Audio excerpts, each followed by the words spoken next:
बिस्मिल्लाहिर्रहमानिर्रहीम। अस्सलामुअलैकुम।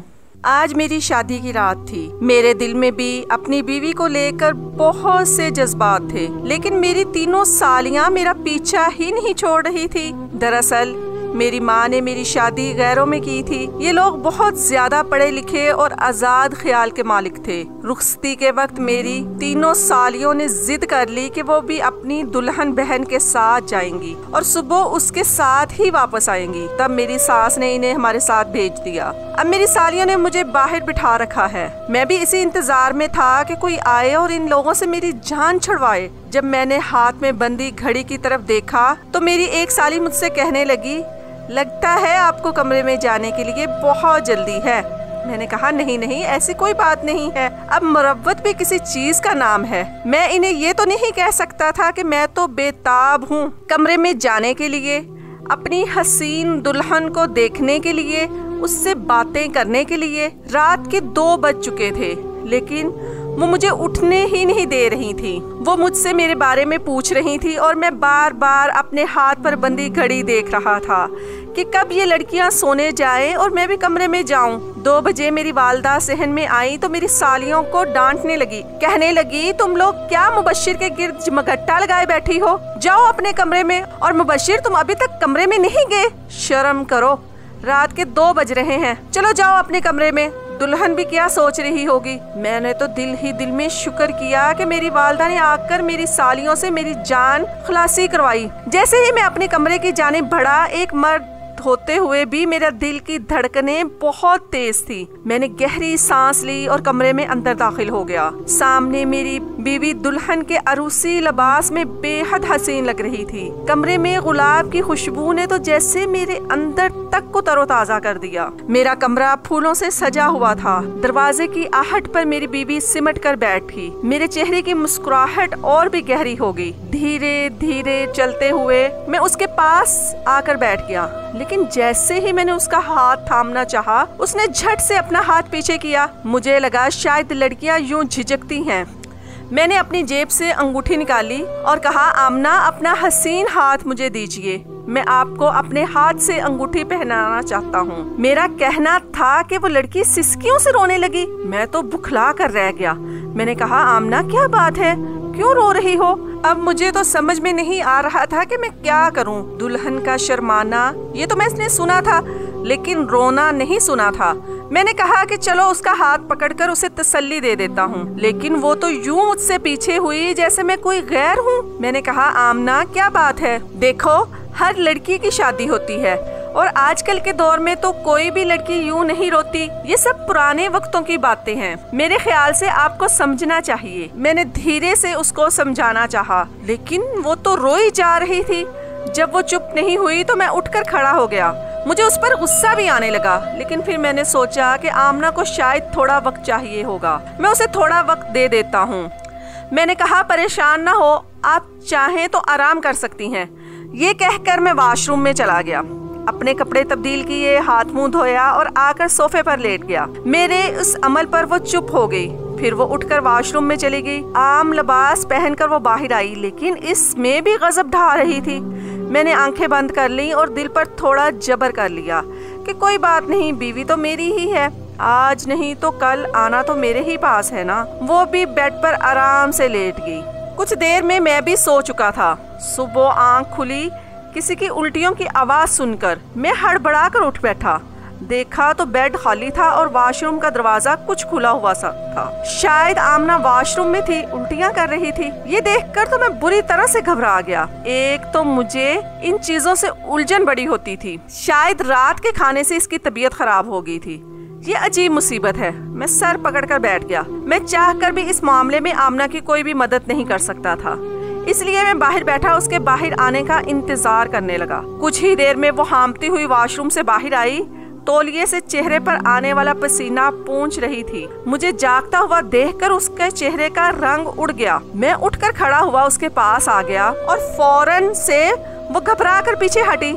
मैंने कहा, क्या बात है, तुम्हारी तबीयत ठीक है ना? मुझे लगता है रात को तुमने कुछ उल्टा सीधा खा लिया है, या शायद बारात का खाना तुम्हें रास नहीं आया। कोई बात नहीं, ऐसा हो जाता है।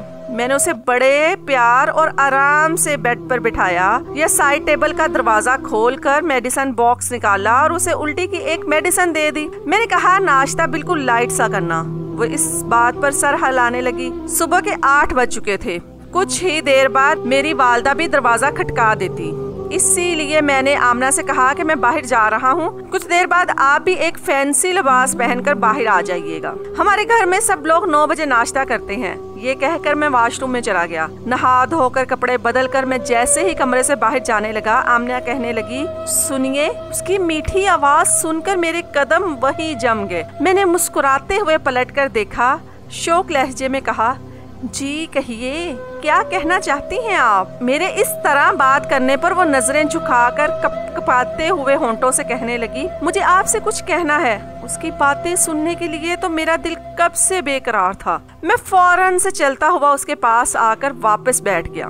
मैंने कहा, जरूर कहिए, आपकी बातें सुनने के लिए तो मेरे कान तरस गए हैं। ये कहते हुए मैंने आगे करके उसका हाथ भी पकड़ लिया, जो बर्फ की मानद सर्द हो रहा था। वो बार बार अपना हाथ मेरे हाथ से छुड़वाने की कोशिश कर रही थी, लेकिन इस बार मैंने मजबूती से उसका हाथ थामा था।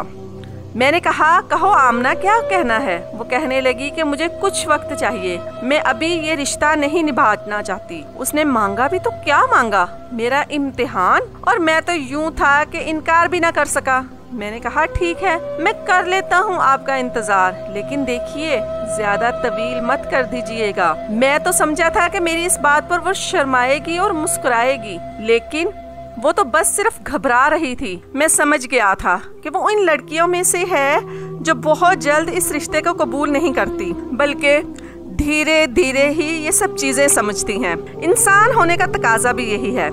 इसीलिए मैंने भी उसका हाथ छोड़ दिया। मैं कमरे से बाहर आया तो मेरी वालदा आमना के बारे में पूछने लगी। मैंने कहा, उसकी तबीयत कुछ ठीक नहीं है, उसके लिए जरा हल्का फुल्का सा नाश्ता रखिएगा। कुछ देर में आमना भी अपने कमरे से बाहर आ गई। मेरी वालदा ने उसे अपने साथ लगाया और उसे दुआएं दी। लाइट पिंक कलर के फैंसी सूट में वो जिस कदर हसीन लग रही थी, मेरी नजरें हटने को तैयार ही नहीं थी। नाश्ते के टेबल पर मेरी बीवी की बहनें भी मौजूद थी, जो मुस्कुरा कर मेरी तरफ देख रही थी। लेकिन नाश्ता करते करते भी आमना की तबीयत फिर से मतलाने लगी। वो फौरन से उठकर कमरे की तरफ भागी। मेरी वालदा कहने लगी, आखिर इसे हुआ क्या है? मैंने कहा, लगता है फूड पॉइजन हो गया है, सुबह से उल्टियाँ किए जा रही है। मेरी वालदा कहने लगी, तुम इसे डॉक्टर के पास ले जाओ। मैंने कहा, ठीक है, मैं नाश्ता करके ले जाता हूँ। लेकिन जब मैंने आमना से डॉक्टर के पास जाने के लिए कहा तो वो फौरन से नफी में सर हिलाने लगी। वो बहुत ज्यादा घबराई हुई थी। कहने लगी, मुझे किसी डॉक्टर के पास नहीं जाना, मैं खुद ही ठीक हो जाऊंगी। मैंने कहा, कैसे ठीक हो जाओगी? अपनी हालत को तो देखो, कोई चीज तुम्हें हजम नहीं हो रही। मैं कुछ नहीं सुनूंगा, तुम जल्दी से तैयार हो जाओ, चादर पहनो, मैं तुम्हें डॉक्टर के पास ले चलूं। लेकिन वो जाने को तैयार ही नहीं थी। कहने लगी, मैं ठीक हो जाऊंगी, मुझे कहीं नहीं जाना। उस वक्त वो बदहवासी के मारे अपनी उंगलियां चटक रही थी। चेहरे से लग रहा था कि अभी रो देगी। मैंने कहा, अच्छा ठीक है, मत जाओ डॉक्टर के पास। मैंने अपने घर की मुलाजमा को आवाज दी, कहा कि लींबू पानी ले आओ। वो कुछ देर में लींबू पानी ले आई। मुझे ये फिक्र थी कि कहीं पानी की कमी की वजह से इसकी तबीयत ज्यादा खराब ना हो जाए। थोड़ा थोड़ा लींबू पानी पीने के बाद उसकी तबीयत काफी संभल गई थी, और हैरत की बात ये हुई कि लींबू पानी उसे हजम हो गया था। मैंने शुक्र किया, लेकिन जब आमना को फिर से उल्टियां आने लगी तो मैं परेशान सा हो गया। अब आमना की बहनें भी परेशान हो रही थी। हम उसे उसी वक्त हॉस्पिटल ले गए। वहाँ पर आमना को लेडी डॉक्टर के पास ले आया। डॉक्टर उससे कोई सवाल करती तो वो घबराई से नजर आती थी, ठीक से जवाब ही नहीं दे रही थी। डॉक्टर ने चंद टेस्ट लिख कर दिया और कुछ दवाएं दी। कहने लगी कि इससे अफाका ना हुआ तो मेरे पास दोबारा आना। रिपोर्ट चंद दिनों बाद आनी थी, इसलिए मैंने आमना को मेडिसिन लेकर दी और रस्म के मुताबिक आमना और उसकी बहनों को उनके घर छोड़ दिया। मैं थोड़ी देर के लिए ऑफिस चला गया और शाम 4 बजे ही आमना को वापस लेने चला गया। अब उसकी हालत काफी बेहतर लग रही थी। हम सब ने मिलकर खाना खाया और आमना को लेकर मैं घर आ गया। दिन यूं ही गुजर रहे थे, मगर आमना मुझसे कतराती रहती थी। रात को मैं 2-3 बार उससे बात का एहसास दिलाता रहता कि उसे अब भी मेरे बारे में सोचना चाहिए, लेकिन वो बात को गोलमोल कर जाती। उसे मेडिसिन से आमना को काफी अफाका हुआ था। कहने लगी मैं ठीक हूँ, अब डॉक्टर के पास नहीं जाऊंगी। मेरा भी ऐसा कोई इरादा नहीं था। जब वो ठीक थी तो मैं उस डॉक्टर के पास क्यों लेकर जाता। लेकिन एक बार मैं उस अस्पताल के सामने से गुजर रहा था कि मुझे अचानक से ख्याल आया कि आमना की रिपोर्ट्स भी तो लेनी है, इसलिए मैं अस्पताल चला गया। मैंने उसकी रिपोर्ट्स ली और वहाँ मौजूद डॉक्टर को दिखाई। मैं जानना चाहता था कि आखिर आमना के साथ मसला क्या हुआ है। जो खबर डॉक्टर ने मुझे सुनाई, मेरे कानों में सीटियां बजने लगी। मुझे तो अपनी समात पर यकीन नहीं हो रहा था। मैंने कहा ये आप क्या कह रही हैं? वो कहने लगी कि जो लड़की आपके साथ आई थी, क्या वो आपकी बीवी नहीं थी? मैंने कहा जी मेरी बीवी थी। वो कहने लगी तो फिर इतनी हैरत क्यों हो रही है? शादी हुई है आपकी तो जाहिर सी बात है औरत का हामला होना कोई अनोखी बात तो नहीं। मेरा दिमाग बुरी तरह से चक्कर खा कर रह गया था। मेरी शादी को अभी 8 दिन नहीं हुए थे और मैं अपनी बीवी के पास गया ही नहीं था। फिर वो हामला कैसे हो सकती है? मैंने कहा कि कोई रिपोर्ट तब्दील तो नहीं हो गई? हो सकता है कि एक जैसे नाम से रिपोर्ट बदल गई हो। मुझे अभी भी यकीन नहीं आ रहा था कि मेरे साथ इतना बड़ा धोखा भी हो सकता है। डॉक्टर कहने लगी ऐसा कुछ नहीं, ये आपकी बीवी की रिपोर्ट है, वो पिछले 2 माह से हामला है। ये सुनकर तो मुझे लगा मुझे अगला सांस ही नहीं आएगा। ये कौन सी हकीकत है जो मुझे मालूम हो रही थी? फिर मुझे याद आने लगा कि वो शादी की रात बहुत रो रही थी। इसका मतलब उसका किसी और के साथ चक्कर था और वो इस हद तक पहुंच गया था कि वो हामला हो चुकी थी। मैंने अपने चकराते सर को पकड़ा। अस्पताल में रुकना मेरे लिए मुमकिन नहीं था। मैंने वो रिपोर्ट्स पकड़ी, जेब में डाली और घर में आ गया। मैं बिल्कुल चुपचाप सा था। मेरी वालदा कहने लगी क्या हुआ, क्यों चुप चुप हो, तबीयत तो ठीक है? मैंने कहा हाँ अम्मा सर में दर्द है। मैं ये बहाना करके जैसे ही कमरे में दाखिल हुआ, आमना वॉशरूम में थी और उल्टियाँ कर रही थी। इसका मतलब उसे अफाका नहीं हुआ था। उसने मुझसे झूठ बोला था।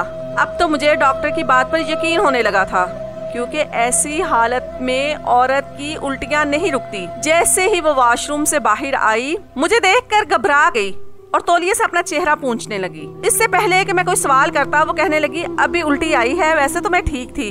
वो मुसलसल मुझसे नजरें चुरा रही थी।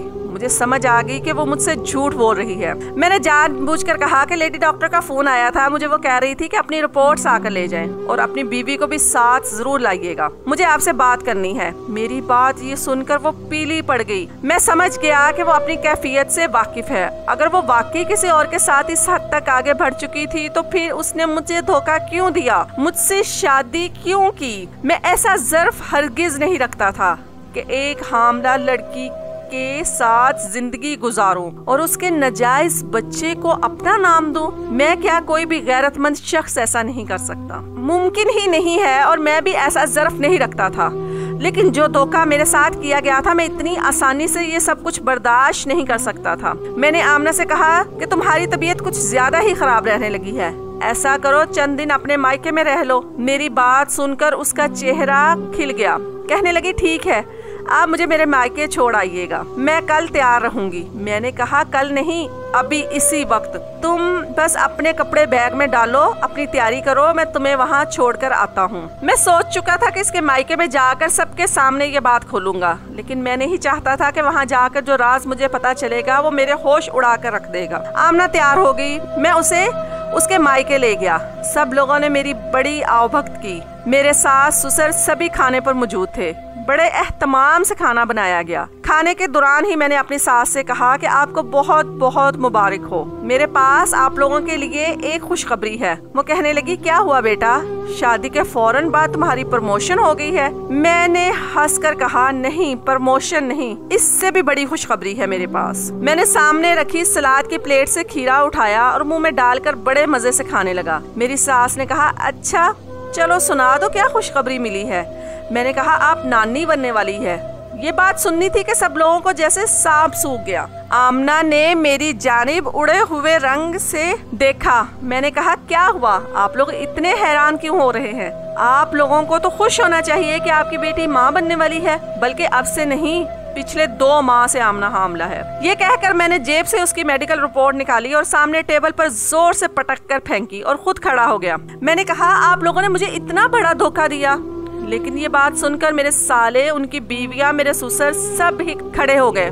कहने लगे तुम क्यों झूठ बोल रहे हो, हमारी बेटी ऐसी नहीं है। आमना के भाई भी गुस्से में आ गए, भाभियां भी गुस्से से मुझे देखने लगी। मैंने कहा ये सवाल आप अपनी बेटी से करें, जिसने शायद आप लोगों की नाक के नीचे ये सब गुल खिलाया है। देखिए, मैं कुछ भी बर्दाश्त कर सकता हूँ, लेकिन बदकार औरत को हरगिज नहीं रख सकता, किसी के नाजायज बच्चे को अपना नाम नहीं दे सकता। इसीलिए मैं इस लड़की को अभी के अभी तलाक देना चाहता हूँ। आप लोगों ने मुझे धोखे में रखकर अपनी बदकिरदार लड़की को मेरे हवाले कर दिया था। आपने ये सोच भी कैसे लिया कि मैं इसे अपनी बीवी बनाकर रखूंगा? मेरी बात सुनकर सभी कहर भरी नजरों से आमना की जानिब देखने लगे। वो सिसक सिसक कर रोने लगी। मैंने कहा, आमना, मैं अपने पूरे होशो हवास में तुम्हें तलाक देता हूँ। अभी मैंने ये लफ्ज एक ही बार दोहराया था जब मेरी सास फौरन से उठी, मेरे पास आई और मेरे मुंह पर हाथ रख दिया। कहने लगी, खुदा के लिए इससे आगे और कुछ मत कहना, पहले मेरी बात सुन लो, मैं तुम्हें सब सच बताती हूँ। ये कहकर उन्होंने मेरे मुंह से हाथ हटाया। फिर कहने लगी कि ये उस वक्त की बात है जब तुम्हारा रिश्ता आमना से तय हो गया था। शादी को बस 2 माह रह गए थे कि जब हमारे खानदान में एक शादी आ गई। मेरी तबीयत इन दिनों कुछ ठीक नहीं थी और वो शादी भी गाँव में थी, इसीलिए सब घर वाले शादी पर चले गए। घर पर मैं रह गई थी और आमना मेरे पास थी। आमना को मैंने इसलिए नहीं भेजा था क्योंकि मैं बीमार थी, पीछे से मेरा ख्याल रखेगी। लेकिन उसी रात हमारे घर में चोर घुस आए। उन्होंने थोड़ा बहुत कैश और जेवर चोरी किए और साथ में जाते जाते मेरी बेटी को बर्बाद करके चले गए। मैं उनके सामने हाथ जोड़ती रह गई, मिन्नतें करती रह गई कि मेरी बेटी की शादी होने वाली है, खुदा के लिए उस पर जुल्म ना करें। लेकिन उन्होंने मेरी एक ना सुनी। मेरी बच्ची का कोई कसूर नहीं है, ये एक हादसा था जो उसके साथ हुआ था। आमना बेतहाशा रो रही थी, कह रही थी कि मैं अम्मा, आप इस रिश्ते से इनकार कर दें, मैं अब मुबशिर के काबिल नहीं रही हूँ और मैं कभी किसी को धोखा नहीं देना चाहती। लेकिन मैंने आमना की ज़बान बंद करवा दी। मैंने कहा, तुम चुप रहो, कुछ नहीं होता, अल्लाह तुम्हारा ऐब छुपाने वाला है, इसमें तुम्हारा कोई कसूर नहीं है। लेकिन मैं नहीं जानती थी कि ऐसा हो जाएगा। शादी से चंद दिन पहले आमना की तबीयत खराब होने लगी थी, लेकिन मुझे यही लगा था कि शायद शादी की वजह से परेशान और खौफजदा है। फिर मेरी सास ने कहा कि मैंने तुमसे कुछ भी झूठ नहीं बोला है, अगर तुम्हें लगता है कि मेरी बेटी कसूरवार है तो ठीक है, तुम इसे तलाक दे दो। लेकिन अगर तुम ये समझते हो कि मेरी बच्ची बिल्कुल बेकसूर है तो खुदारा इसे तलाक मत दो। अब मैं समझ नहीं पा रहा था कि मैं क्या फैसला करूं, इसीलिए मैं वहां से वापस आ गया। जब मेरी वालदा ने अकेले आते देखा तो आमना के बारे में पूछने लगी। मैंने कोई जवाब नहीं दिया। 3-4 दिन मैं यही सोचता रहा कि मैं क्या करूं, मैं कैसे ऐसी औरत को अपना सकता हूं। बेशक उसका कोई कसूर नहीं, लेकिन कसूर तो मेरा भी नहीं है। फिर मैं कैसे ऐसी लड़की के साथ जिंदगी गुजारूं। उस दिन डॉक्टर मुझे बता चुकी थी कि आपकी बीवी बहुत कमजोर है, इसलिए अबॉर्शन का मत सोचिएगा। क्योंकि जितनी बेयकीनी से मैं उससे सवाल कर रहा था, वो समझी कि शायद मैं अभी बच्चा चाहता ही नहीं हूँ। इसलिए उसने मुझे ये कहा था। मुझे समझ नहीं आ रहा था कि मैं कैसे इस बच्चे को अपना नाम दूं। मैं इतना बाज़रफ हरगिज नहीं था। फिर मैंने सोचा कि मुझे अपनी वालदा को ये बात बता देनी चाहिए, क्योंकि मैं अभी तक ये फैसला नहीं कर पा रहा था। जब मैं आमना के बारे में सोचता था तो मुझे वो बेकसूर लग रही थी, क्योंकि इसमें उसका कोई कसूर नहीं था। जो कुछ हुआ था उसके साथ जबरदस्ती हुआ था। वो बिल्कुल मासूम थी, लेकिन किस्मत के हाथों बहुत बड़ी चोट खा चुकी थी। लेकिन जैसे ही मुझे उसके वजूद में पलने वाले बच्चे का ख्याल आता तो मेरा खून रगों में आग की तरह से दौड़ने लगता था। मैं जितना उसके बारे में सोचता मजीद उलझता चला जा रहा था। इसीलिए मैंने अपनी वालदा से हर बात कह दी। बड़ी खामोशी से उन्होंने मेरी पूरी बात को सुना। फिर कहने लगी कि जो हालात तुम पर आए हैं उसके लिए बहुत बड़े ज़र्फ की जरूरत है, लेकिन इस बच्ची का भी तो कोई कसूर नहीं है। मैं हरगिज तुम्हें ये मशवरा नहीं दे सकती कि तुम ऐसे हालात में इसे छोड़ दो। मैं खामोशी से अपनी वालदा के चेहरे की तरफ देख रहा था। मुझे तो लगता था कि मेरी वालदा मुझे कहेगी कि तुम फौरन इसे तलाक दे दो, लेकिन मेरी माँ ने मुझे अलग ही जवाब दिया। वो कहने लगी कि इस मजलूम लड़की पर पर्दा डाल लो, अल्लाह तुमसे राजी हो जाएगा। मैंने कहा, अम्मा, और वो बच्चा? तब मेरी वालदा कहने लगी, वो भी अपनी माँ की तरह बिल्कुल बेकसूर है बेटा, उसे तो मालूम ही नहीं कि वो जायज है या नाजायज। इसीलिए अगर तुम्हारे दिल नहीं मानता तो तुम वो बच्चा मुझे दे देना, मैं इसे पाल दूंगी। हो सकता है अल्लाह मुझे इसका अजर दे दे, मैं इसे एक अच्छा इंसान बनाऊंगी। मैं बड़ी मुश्किल से अपना दिल बड़ा किया और आमना को अपने घर ले आया। 7 माह गुजरने के बाद उसने एक बेटे को जन्म दिया, और जब मैंने उस बच्चे को अपने हाथों में पकड़ा तो मैं बुरी तरह से कपकपा रहा था, क्योंकि वो बच्चा मेरा नहीं था। लेकिन बेतहाशा रो रहा था। मेरी आंखों से आंसू बह रहे थे, लेकिन मैंने उस बच्चे को सीने से लगाकर अपना लिया था, क्योंकि वाकई वो बच्चा भी आमना की तरह बिल्कुल बेकसूर था। आमना बहुत ही फर्माबरदार बीवी साबित हुई थी। कुछ ही अरसे में उसने मेरा और मेरे घर वालों का दिल जीत लिया था।